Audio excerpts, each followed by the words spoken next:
Agradecer a presença de todos vocês, dos nossos municípios. Nós estamos no 3º mês, realizando o nosso encontro regional do Fórum Regional dos Trabalhadores do SUAS. A nossa região é composta por 49 cidades, né, Rosana? E para apresentar a nossa querida professora, ela é professora sênior da Pontifícia Universidade Católica, da PUC São Paulo. Também tem a vinculação direta ao NEPSAS, que é o Núcleo de Estudos e Pesquisas em Seguridade e Assistência Social, pós-doutora, militante da política de assistência social, do Sistema Único de Assistência Social, autora de diversos livros, o mais recente, de 2022, né, professora, sobre a questão da orfandade no contexto da sindemia, um livro muito interessante, que vai discutir a orfandade do ponto de vista da desproteção social, e ela vai, então, a gente fez o fórum, fez o convite para ela, para fazer a abertura do nosso encontro de hoje. Depois nós vamos contar com representantes do CRP, que estão aqui, e com o representante do CRES. Tá bom? Passa a palavra à professora. Tá bom? Vamos lá. Muito bom dia a todos vocês. Apesar aí da chuva da madrugada, estamos aqui com alguns problemas de conexão, mas me parece aí bastante importante. Eu queria, primeiro, pronto, desculpe aqui, é que surgiu uma pessoa na tela e eu fui embora e eu estou precisando aqui localizar outra vez. Muito bem. Queria cumprimentar todos por essa possibilidade de nós conversarmos sobre o direito à proteção social distributiva, chamada assistência social, que é, inclusive, parte, né, da Seguridade Social brasileira, por duas categorias profissionais, que são categorias que eu diria assentam estruturalmente a possibilidade realmente de que o SUAS seja uma resposta a necessidades materiais e imateriais de proteção social. Eu penso que vou frisar bastante essa frase, necessidades materiais e imateriais de proteção social. E por que eu friso esta frase? Porque talvez ela nos dê a possibilidade de entender por que, desde a sua compreensão na política nacional de assistência social, em toda a regulação sobre os recursos humanos, ficou efetivamente traçado que a ação no campo da assistência social ela é de natureza psicossocial. Não psicossocial, como alguns vão lembrar, aqueles que têm formação em serviço social, dos ensinamentos de Meire Richmond ou da dimensão psicossocial do caso. Não é isso que nós estamos falando. Nós estamos falando realmente de um entendimento científico do século já 21, né? Em que nós estamos dizendo exatamente do equilíbrio entre a saúde física e mental, do equilíbrio entre as nossas relações pessoais, coletivas e relacionais. É disto que nós estamos realmente conversando. Eu preciso tirar da tela duas figuras, acho que já saíram um pouquinho, senão eu fico... Desculpe, eu não sei se há um controle de vocês, porque entram pessoas na tela e eu fico sem a visão aqui do coletivo e que eu gostaria de conversar com o coletivo. Então, eu queria chamar a atenção de vocês este ponto, e me orgulha muito que o CRES esteja na organização deste encontro, por dois grandes motivos, evidentemente. Primeiro, porque parte de uma concepção de interdisciplinariedade. esta é uma questão fundamental. Por quê? A proteção social, ela não se faz a partir de uma profissão ou de uma política. Então, isto, primeiro, nós temos que nos ater a um conceito de que nós não podemos olhar, analisar a política de assistência social como propriedade exclusiva ou mesmo partilhada de uma ou duas ou três ou quatro profissões, porque ela é um direito do cidadão. Então, esta despolarização em relação não à qualidade do trabalho profissional, mas a apropriação de uma política social para uma, duas ou três ou quantas forem categorias profissionais. Então, essa me parece uma primeira também questão para nós aqui colocarmos essa questão no lugar.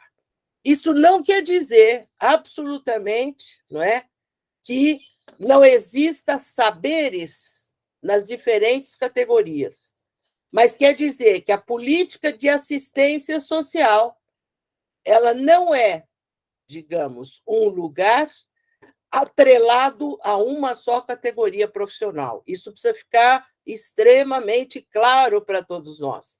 Eu tenho a formação em serviço social, 50 anos de ensino de serviço social em graduação, pós-graduação.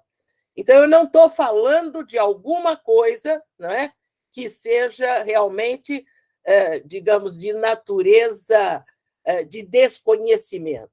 Eu estou falando, inclusive, do fato de ter sido gestora da assistência social, de ter escrito reflexões, partilhado desde 1985, o primeiro livro sobre a política de assistência social.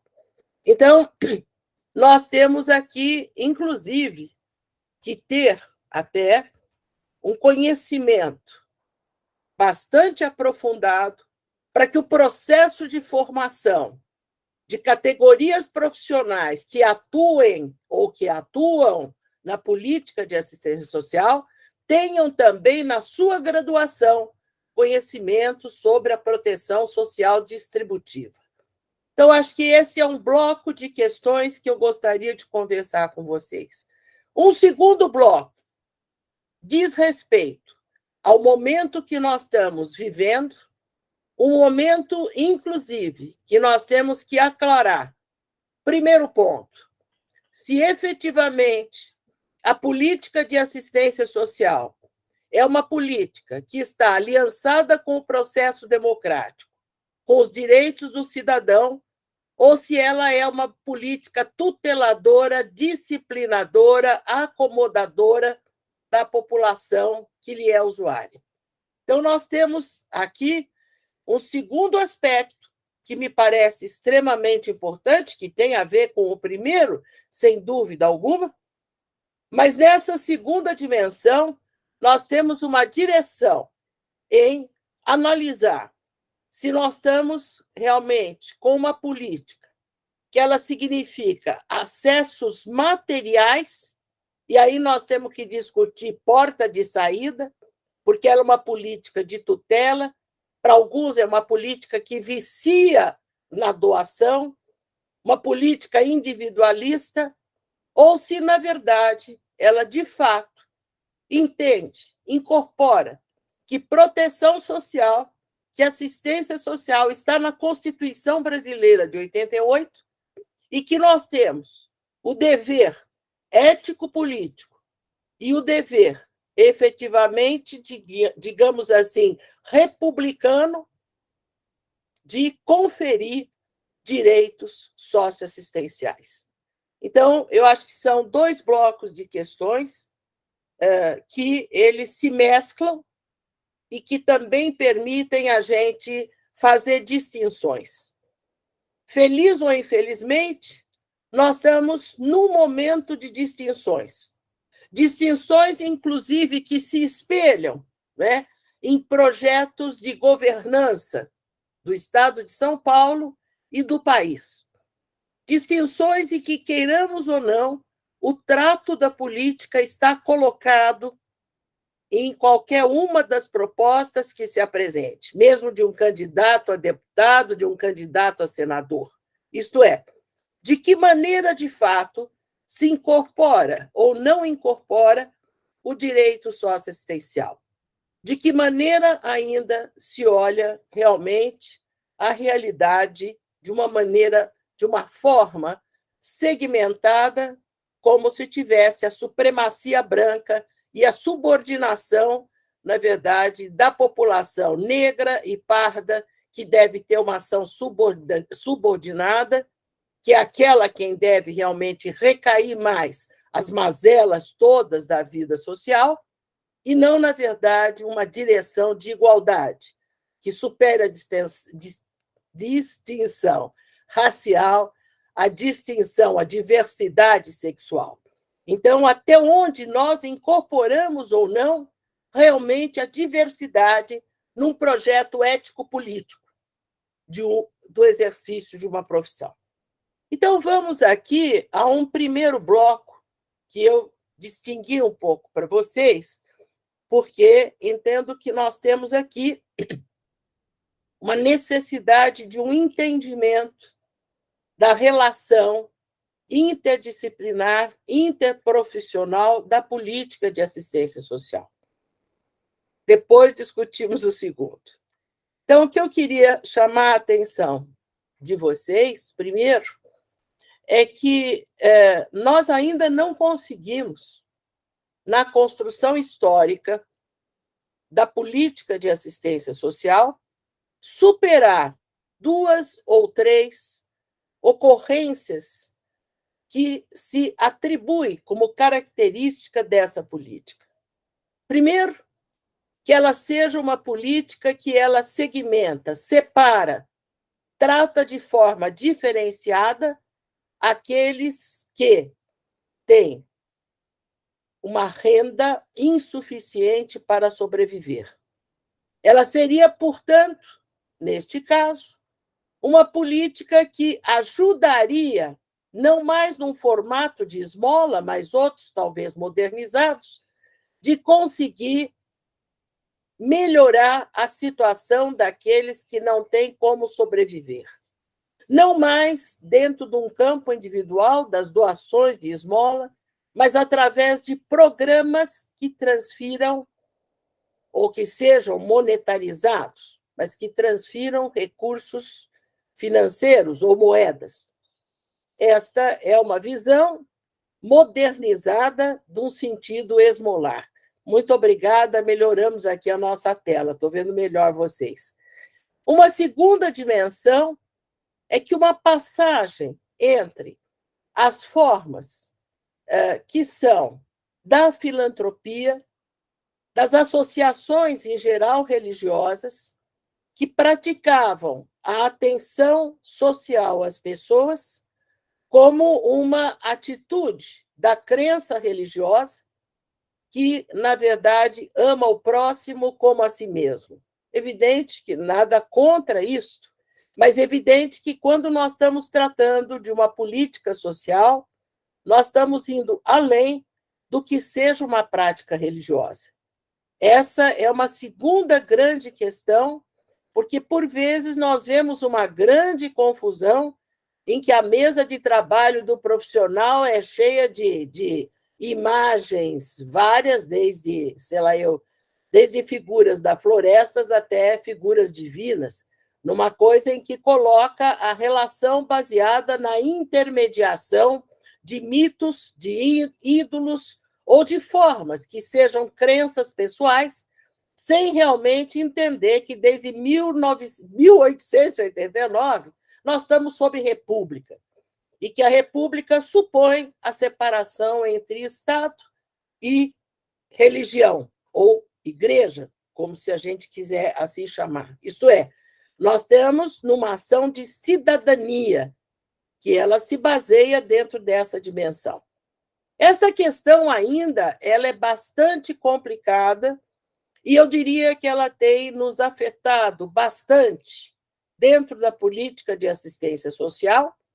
E hoje, ela está posta, inclusive, nas candidaturas presidenciais fortemente.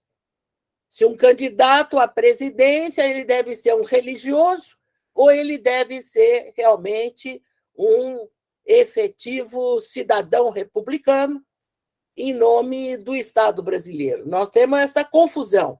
E na política de assistência social, essa confusão também da religiosidade, ela vai se colocar na sua relação com a filantropia, isto é, tradicionalmente, foram as associações religiosas, as organizações sociais, que se dedicaram a alguma atenção para a redução do sofrimento do próximo.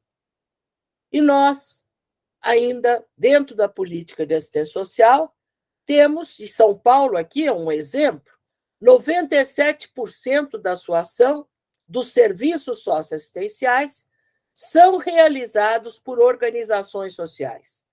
Há um ponto que a população usuária ela não diz, por exemplo, eu vou no serviço de convivência A. Não, ela vai dizer, eu vou no serviço Nossa Senhora dos Nós. Ela vai usar o nome da organização. O próprio profissional, ao fazer o encaminhamento, usa a nominação da organização. Não, muito obrigada. Não do serviço socioassistencial.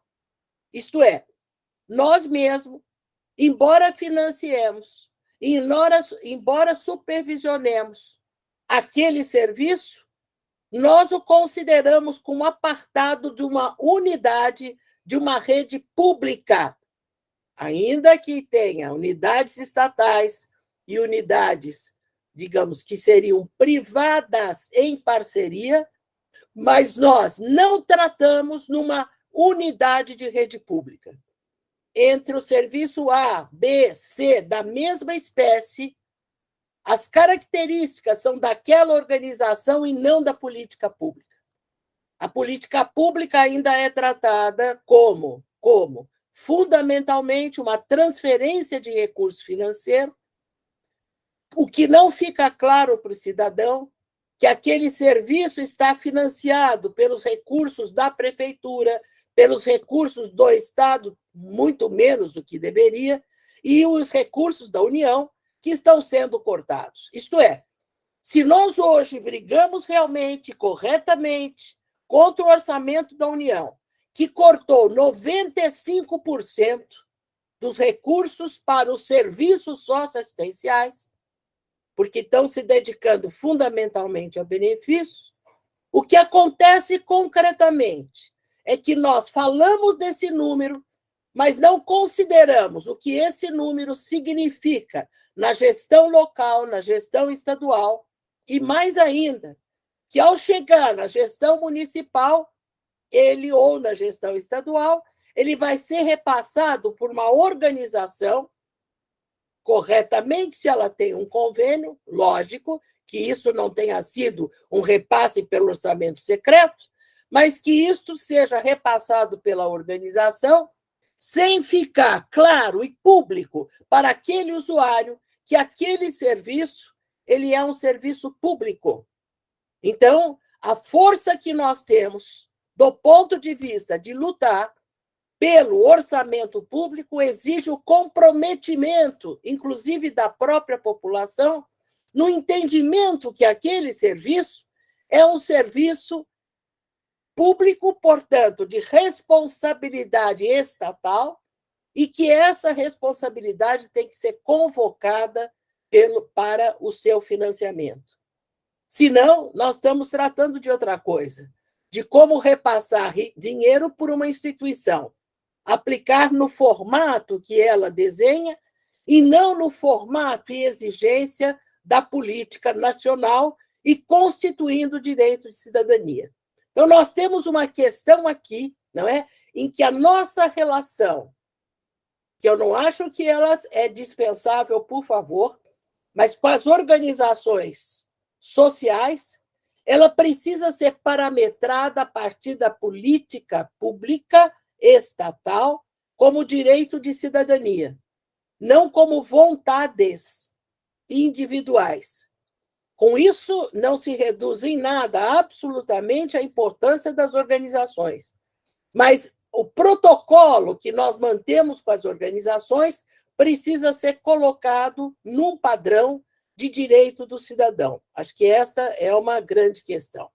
Um terceiro ponto, que efetivamente cria realmente, eu diria, distorções na política de assistência social, é ainda a interferência criada em 1942 por Getúlio Vargas, quando lança Alzira Vargas como aquela que vai ser a presidente de uma legião brasileira de assistência social.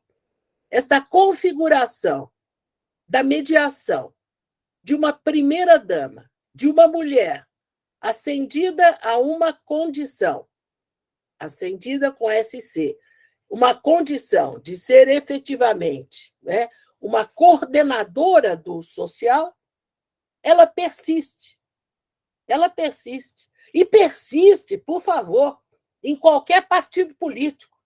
Não é que ela persiste nesse ou naquele, é em qualquer partido político. Então, você vai discutir o governo de um estado, você vai discutir o governo de um país, aparece ali a mulher com quem ele está. Pode ser nem ser a primeira, a segunda, a terceira, a quarta, porque eu digo sempre que quando você chama a primeira-dama, isso é tática de harém, você tem que numerar as mulheres, primeira, segunda, terceira, quarta.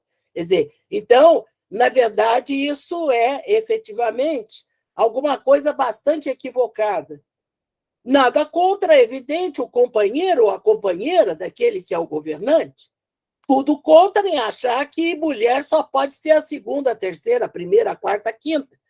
E que, na verdade, a assistência social, pela Constituição brasileira, ela é uma responsabilidade e obrigação do Estado.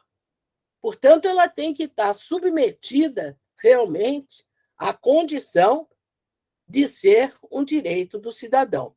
Então, essas três questões que eu coloco a vocês, né, que é essa questão da filantropia, essa questão do primeiro-damismo, essa questão esmolar que eu coloquei no começo, elas dão características secundárias à assistência social, como se ela não tivesse em si poder algum, ela fosse somente uma mão de obra servil àqueles que são os mandantes. Como se nós não tivéssemos na assistência social uma inteligência,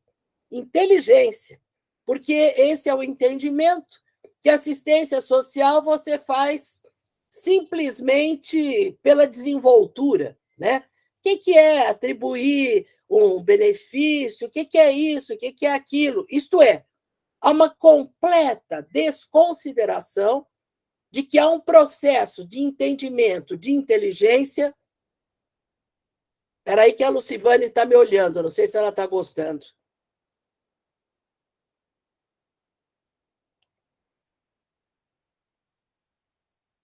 Deixa ela sair da frente da tela.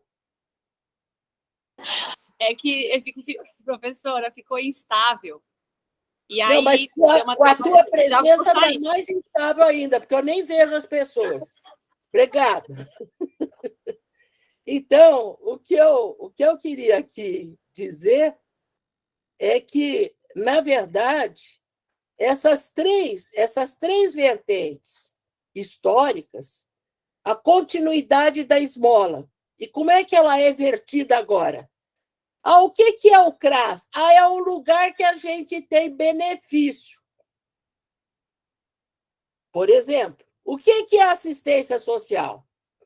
Mas e os serviços? Não, os serviços não são da assistência social, são as organizações que fazem. Ali é um pessoal somente para fazer uma verificação da gente, mais nada. Não há sequer o conhecimento das seguranças sociais. E eu diria, agora vou ter que fazer uma mediação para o segundo bloco. Isto é, ainda trabalhando um pouco mais sobre o nosso processo de formação. O processo de formação entre as várias áreas profissionais Eu falo isso por ser partícipe de um projeto com a USP, em que nós criamos uma disciplina no semestre passado, uma disciplina juntando alunos de pedagogia, todo o campo da saúde, assistência social, para discutir no processo de formação como é que se tem o conhecimento e que grau de domínio tem de uma política social. E aí, se nós estamos aqui mais próximos da psicologia, que também entra dentro mais do escopo das políticas de saúde, no caso dessa experiência da USP, perdão. Então, o que acontece? No escopo dessas duas formações, psicologia e serviço social, digamos que no serviço social há uma aproximação da política de assistência social e de outras políticas. Na psicologia, por vezes há, por vezes não há. E uma segunda questão: nós não temos um conhecimento efetivamente organizado, sistematizado, sobre o que é e como se trabalha as questões ligadas à diversidade, as questões ligadas às pessoas que têm, numa sociedade do capital, muito mais dificuldades em poder ter a sobrevivência. Nós não temos isto ainda estruturado.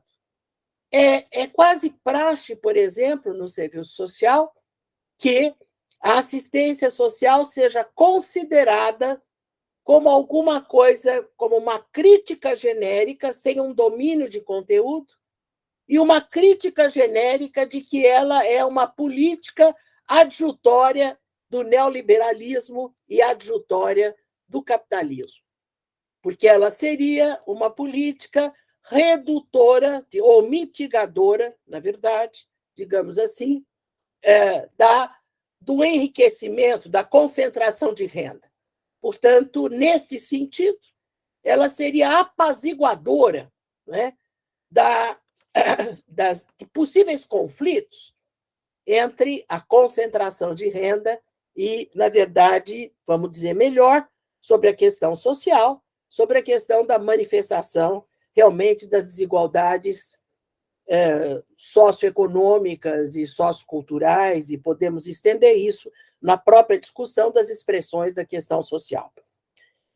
Claro que essa formação social também se põe na psicologia, mas, de outro lado, digamos assim, o domínio daquilo que acontece para, né, no caso, nas relações para a pessoa, para as relações familiares, para as relações sociais, esta coisa não é considerada como poderia ser no processo profissional.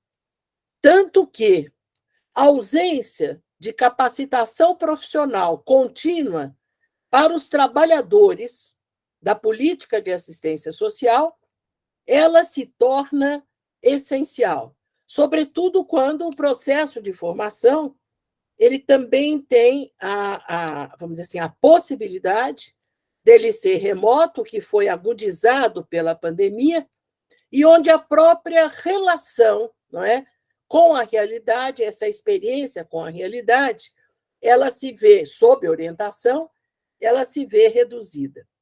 Então, nós temos aqui uma grande encrenca, porque, por vezes, é dito que o serviço social seria aquela profissão que tem maior domínio da proteção social distributiva. E isto é muito relativo, porque a própria discussão da possibilidade da política social ser distributiva, ela é, por vezes, e conforme realmente a linha adotada na disciplina, ela não seria existente, porque ela, na sociedade do capital, ela nunca seria distributiva, mas somente auxiliar do processo de concentração de renda. Com isto, o profissional formado, ao atuar na política, ele não tem absolutamente um domínio do que poderia ser um conteúdo distributivo naquela realidade. Ele não tem, porque ele discute, aprende e, inclusive, nos momentos de organização da profissão, não são dadas, isso eu já vivi pessoalmente, eu não estou dando depoimento escuso, nem é fake news. Aqueles que se dedicam à política de assistência social, eles são, de certo modo, desconsiderados. Eu tenho discutido bastante isso aqui com o Tiago, não é? E falo isso aqui no CRES, como falo em outras sessões, no sentido de que se reduz a discriminação à política de assistência social dentro da própria, vamos dizer assim, dentro da própria hegemonia do serviço social brasileiro. Queiram ou não, nós atuamos em políticas sociais. E essas políticas sociais, no contexto, não só nacional como internacional, ele está efetivamente sob um conceito, digamos assim, do capitalismo burguês. Isso não há dúvida nenhuma. Quer dizer, ninguém duvida disso. Isso a própria globalização mostrou. Se desejamos e queremos e impulsionamos uma outra sociedade, o que também, isto é, claro, que passa por opções um pouco mais reflexivas do ponto de vista profissional individual, mas isto não significa que é possível dar um salto histórico sem passar pelo real e o concreto da vida das pessoas. Então, nós temos um concreto aqui e que a direção progressista a esse concreto, ela precisa ser discutida e de maior domínio, e não ser só, digamos, manifestações de frases ideológicas como se elas tivessem um poder de alteração do real. Então, eu creio que essa discussão entre como trabalhar profissionalmente numa política social quando existe realmente uma desconsideração desse trabalho no campo profissional por considerar que ele não seria um trabalho de possível construção realmente dos direitos do cidadão, não é? Quando entendo que o trabalho na política social é aquele trabalho em que você se aproxima e que você tem a condição de trabalhar com o cidadão encarnado, não com números ou referências desencarnados, mas realmente com a pessoa na sua totalidade, que me parece isto uma outra dimensão extremamente possível, porque nenhum processo, digamos, de alteração, né, em uma sociedade, ele se dá concretamente por canetada. Ele tem que ser efetivamente um projeto da própria base, digamos assim, concreta dos cidadãos. Então, levanto essas questões, né, para poder dizer que esta encrenca que a gente tem, ela não é uma encrenca tão só específica do serviço social, mas ela se coloca de forma geral nas profissões, que é como é que eu, ao lidar com aquela realidade, com aquela cidadã, com aquele cidadão, eu tenho, na verdade, a possibilidade de ali, ao buscar com ele a concretização dos seus direitos, eu estar realmente firmando um outro padrão, digamos, civilizatório nessa sociedade. Então, penso que temos aqui algumas questões a discutir em conjunto, né? E, voltando ao ponto que eu tinha colocado a vocês, as necessidades são materiais e imateriais.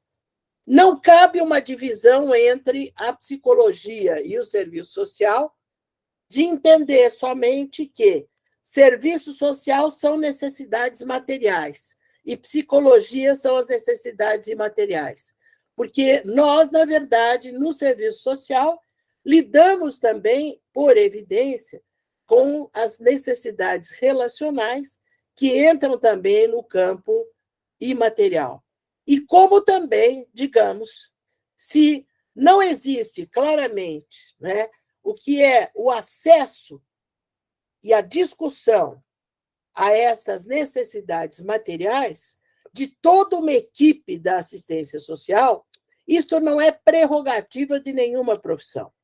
Isto é, enquanto nós considerarmos que fazemos o CadÚnico para descobrir numa família, né, aí o tal do per capita familiar, se a família recebe até, no caso do Auxílio Brasil, R$ 210 de per capita mês, lacramos isso como sendo digno, possível alguém ter R$ 210 por mês para sobreviver, se considerarmos que é digno R$ 65 de um benefício criança por mês, se lacramos isso, de fato, nós estamos nos subordinando. De fato, nós não estamos dizendo que é indecente que uma política social pratique isso, que um CRES, que um CRP não se posicione em relação a isso, aí é indecente. Que, na verdade, quando se faz o orçamento familiar no CadÚnico, se considere tão só aquilo que entra de dinheiro para todos que vivem sob o mesmo teto. Pode ser o avô, o tio, o amigo de não sei quem. Morou no mesmo teto, é família. O nosso conceito de família não é esse. Por que nós praticamos isso? Por que nós temos um conceito de família no trabalho social e desmanchamos esse conceito no CadÚnico? Por que uma criança deixa de ser um dependente no orçamento do CadÚnico se ela tiver qualquer pequeno benefício, isso entra no orçamento? Por que aquele benefício do BPC para a pessoa com deficiência, ou a criança com deficiência, ou do idoso, entra como renda no CadÚnico? E nós, na verdade, aquilo que a gente faz na concessão, nós retiramos no CadÚnico. Como é que é essa dualidade que se tem e que a gente aceita isso quieto permanece? Aí sim, nós estamos realmente agindo de uma maneira de mitigação, sem dizer, não é esse o conceito de família que praticamos. Não aceitamos isso. Isso não pode ficar nas costas, na verdade, da política de assistência social. Ela que constrói o benefício, depois ela tira o benefício. Mas a gente acha que isso foi a caneta de um instituído, certo? E perdemos nossa capacidade instituinte de uma inteligência, certo? Que é uma inteligência política e social, e não nos manifestamos. Aí vem um grande erro. Porque, na verdade, nós cortamos aquilo que é o caminho da assistência social, entendem? Quer dizer, se nós estamos propondo uma política de direitos, como é que nós mesmos, dentro da nossa ação, dentro da política, destruímos aquilo que nós construímos? E aí, se na verdade o serviço social considera, se a política social considera que é o serviço social que organiza as necessidades materiais, essa conta fica para o serviço social. Porque, inclusive, dentro da ética profissional, está colocada como uma competência do serviço do assistente social o estudo socioeconômico, o que é errado. Porque nós, ao considerar a política pública como acesso universal, isso é errado. Poderia ser, na verdade, um estudo social, mas não socioeconômico. O estudo socioeconômico hoje já é, digamos, aplicado por todo o sistema financeiro e bancário. Então, isso é uma das questões que está dentro, realmente, das responsabilidades profissionais que precisa ser corrigida, porque ela é aliada, na sua expressão, à não universalização. Isto é, você só entra se você for miserável. Você não entra como cidadão. É aquilo que Sônia Fleury, em nossa publicação de 1989, dizia. É a cidadania invertida. Você só é aceito por não ser, não por ser. E se você começa um processo dessa forma, você contamina todo o restante. Porque ele já é um coitado. Ele já é algo inferior. Então, penso que aqui, embora, evidentemente, não seja a apropriação de uma profissão a necessidade material ou a necessidade imaterial, na condução da política isso aparece. E daí você até vê assim, olha, o CRAS é uma projeção maior do assistente social, o CREAS é uma projeção maior do psicólogo. Então, você começa algumas dualidades disso, como que aqui fosse o campo de botar a comida na panela e o outro, entendeu? Para saber como é que são essas relações alimentares, se eu posso usar da mesma metáfora. Então, nós temos, de fato, problemas internos sérios, para além daqueles que eu coloquei. Porque nós mesmos, na nossa ação, nós não consideramos o cidadão, a cidadã, como uma totalidade. Nós fragmentamos. E isso, na verdade, eu acho que nós começamos a ter um problema extremamente sério. Então, vamos para um segundo campo, mas sem antes eu dizer o seguinte: é terrível que a gente, dentro do SUAS, nomine aqueles que têm formação universitária de técnicos. Por que nós não somos somente profissionais ou trabalhadores? Por que nós nos distinguimos daqueles de formação básica, média e superior? Por que chamamos de técnico do quê? Técnico do quê? Ninguém nunca me responde. Você é técnico do quê? Então, isso é uma distinção discriminatória. Profundamente discriminatória. E que se criou isso, não entendo por quê. Sinceramente, não entendo por quê. Parece uma coisa cheirando, sei lá, a bolor, a coisa velha.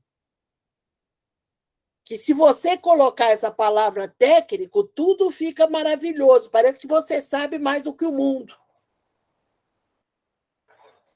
Não, essa aqui é a mulher do prefeito. Não, mas eu sou técnico. Pô, entendeu? Não é essa, meu. Nós não estamos aqui discutindo o emprego. Nós estamos discutindo o direito do cidadão. Nós não podemos convergir a nossa discussão em questões, na verdade, de demandas que seriam demandas sindicais. Claro que temos que ter as demandas sindicais, evidentemente, né? Somos trabalhadores e temos demandas sindicais. Uma coisa é na política, outra coisa é o sentido do nosso trabalho que está se fazendo na direção do cidadão. O nosso domínio das características territoriais do cidadão é diluído.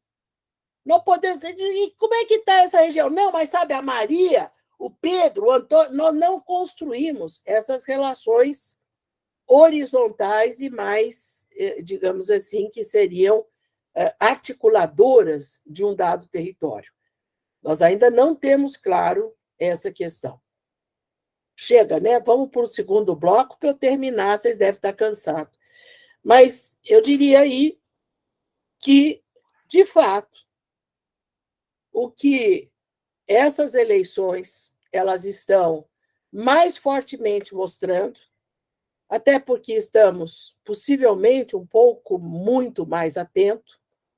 Eu venho fazendo esse estudo, digamos, das propostas dos candidatos eleitorais a prefeitos, a governos, a presidência. Temos, inclusive, esses documentos no NEPSAS, e até clareando, eu sou líder junto ao CNPq, porque eu sou pesquisadora do CNPq, do NEPSAS. Uma outra coisa é institucionalmente, como eu me aposentei, eu sou professora titular sênior, mas sou professora titular porque isso só se consegue a partir de concurso, não é um título tipo técnico, é uma coisa de comprovação, precisa dizer logo, quer dizer, não é uma coisa que eu uso como um brochinho, é uma coisa de luta na vida, né? De luta, de comprovação de produção. Então, eu permaneço, mesmo aposentada, eu sou professora titular, certo? Então, eu sou professora titular sênior da PUC, embora, evidente, como me aposentei, a colega, que é a Bruna Carnelossi, responde institucionalmente pelo NEPSAS, mas como pesquisa eu permaneço no CNPq como a líder e a titular dessa área, e espero ainda, né, enquanto juízo eu tiver, eu continue nesse campo da pesquisa e de reflexão. Então, nessa discussão, é que eu, e talvez escudada, né, por tudo isso, é que eu gostaria aqui de até dizer desse conjunto de experiências de análise das propostas, né? A quem quiser interessar, temos tudo isso, então não se trata de uma medida agora de fazer essa análise para apoiar o candidato A ou B, mas porque entendo que isto nos é necessário saber, não só como chama o candidato, de quem ele é amigo, de quem eu sou amiga para ser amiga dele, ou ser próxima a ele, ou coisa assim, mas se trata aqui do ponto de vista da política, seja habitacional, de saúde, qual que seja, nós temos que examinar. E aí nós temos realmente uma grande questão. A social-democracia, não é, que foi realmente, ela acontece no mundo após a Segunda Guerra Mundial, então, digamos que vai, a partir das grandes contribuições de Keynes, né, do economista, se entende que o Estado deveria e poderia realmente responder por necessidades sociais. Elas não poderiam sair do campo individual e vir para o campo público. Embora nós tivéssemos iniciativas, no caso, por exemplo, da educação, já alguma coisa, da escola pública, mas também nós vamos falar de 46, no caso brasileiro, mas realmente o que se trata aí, né, é de que o Estado, não estou falando só de Brasil, estou falando de mundo, ele passa a ser provedor, realmente, de necessidades sociais. E esta provisão, que veio crescendo, numa ideia de que as políticas sociais elas deveriam ser universais, isto é, para todos, né?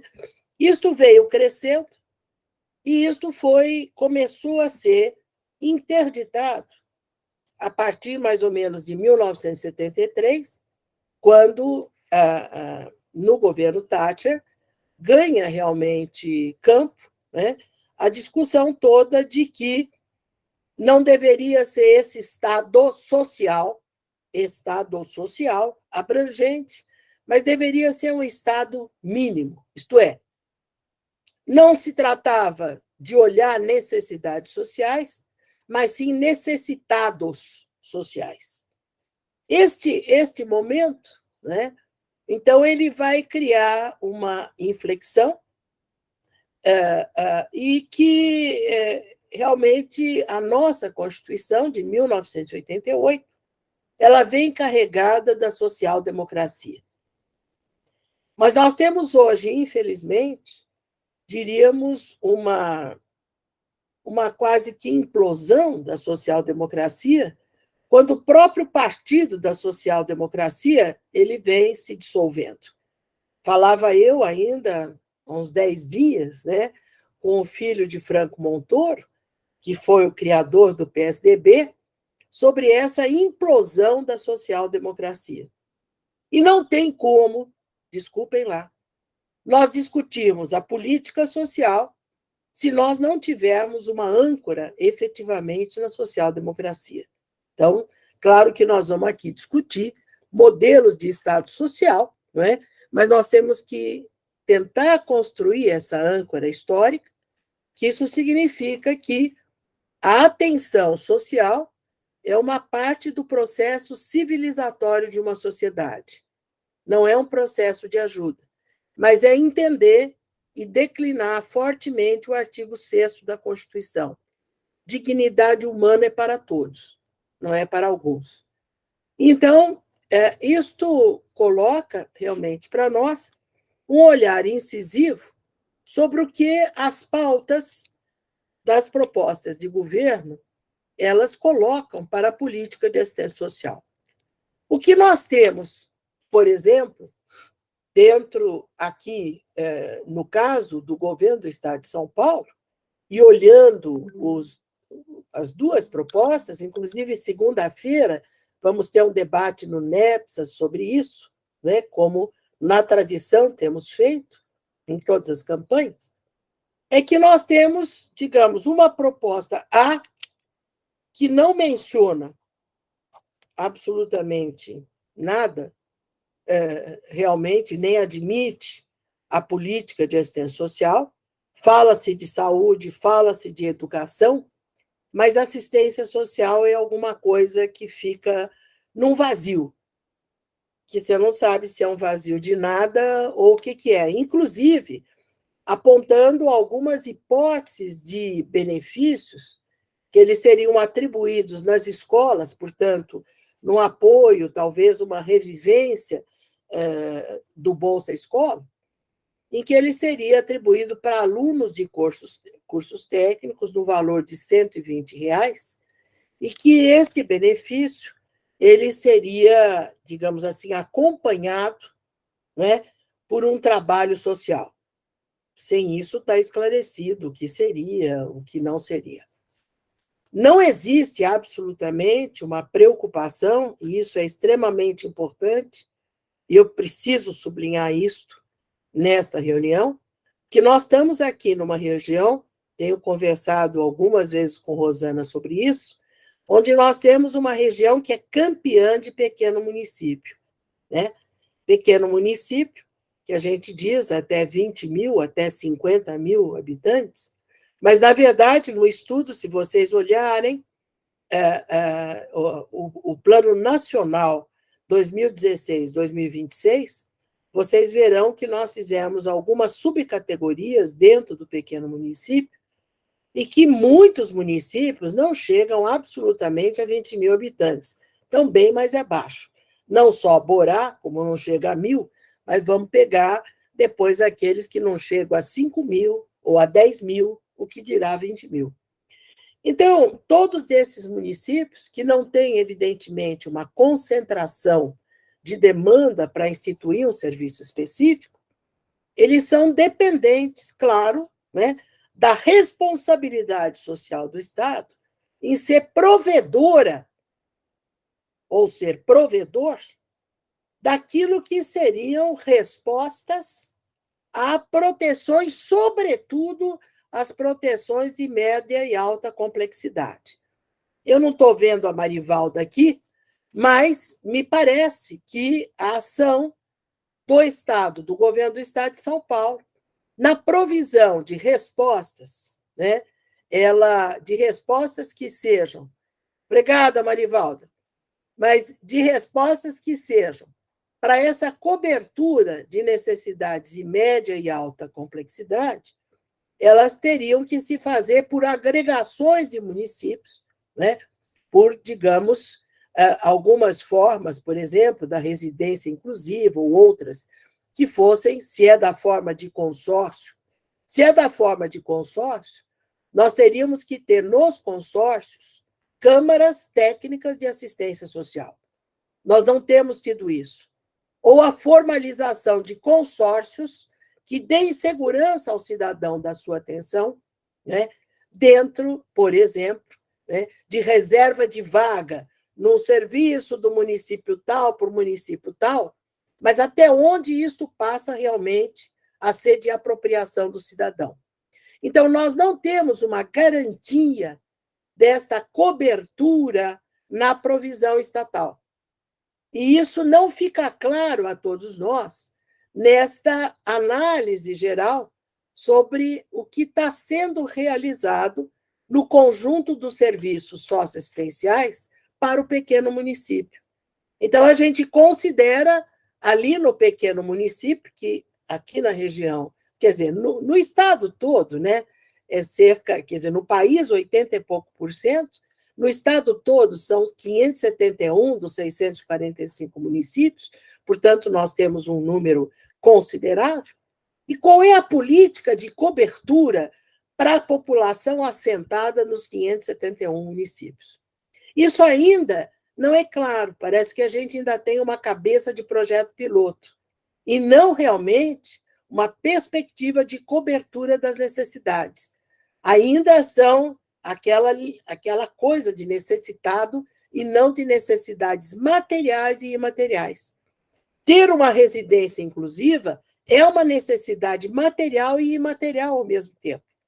E isto nós temos que desenvolver. Nós temos, do ponto de vista tanto do assentamento, dos dados da vigilância socioassistencial, que não existe só para fazer relatórios eventuais, mas ela existe para consolidar o nosso conhecimento, a nossa inteligência, a nossa indicação de necessidades.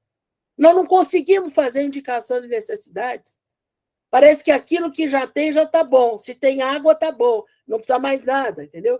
Então, eu acho que esse é um crescimento.